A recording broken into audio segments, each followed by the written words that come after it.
not get it the first time, generally speaking, you are hoping to reach 70% of everyone. I think I botched it up. I think I said it a little off. Let me re-say it again. And you can even holler at me to make sure I say it right because I want them to get it.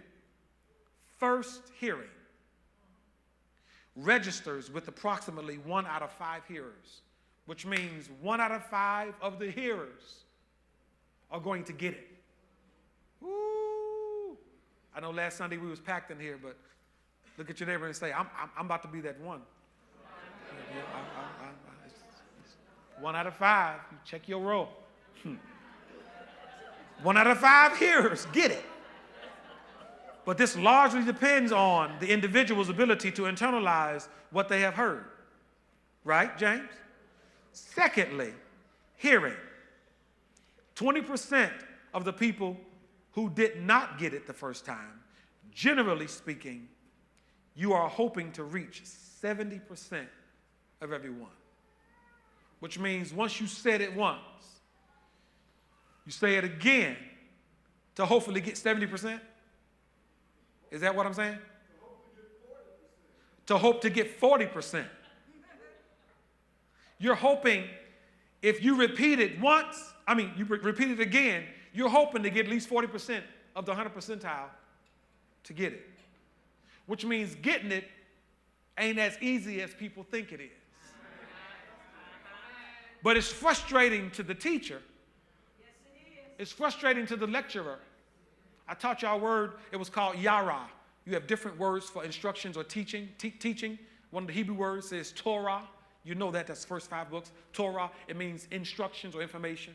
But then there's another word called yara, Y-A-R-A. That word yara, it means to point the way. It means to point the way. It means to instruct, but it goes into another word that talks about enable them to get it. I'm about to turn up. Here it is. Some of us are frustrated because we got it, but we're waiting on other people to get it.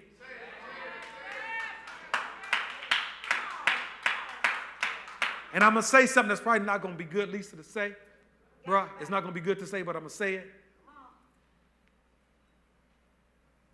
Your God brain says, well, get up and just do.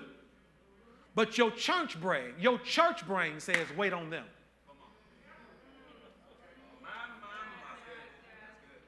Because you're so committed to church culture, even though you got it, and because you don't do good lonely, you don't do good by yourself, you handle dumbing down with not getting it when you know you already got it. Because you want company. Come on, preach up. Oh, man. I told y'all it wasn't going to like that. So the reality of getting it is in 3 phases of interaction with information. Hearing, writing, doing. Let me say it again. Instruction involves 3 phases of interaction. Hearing, writing, doing. All of us hear it, but those other 2 phases is where we get stuck. I see some of y'all writing. I see some of y'all even writing by doing like this. Let me turn up and give you some Bible. God said to Abraham in Genesis 12, get thee up.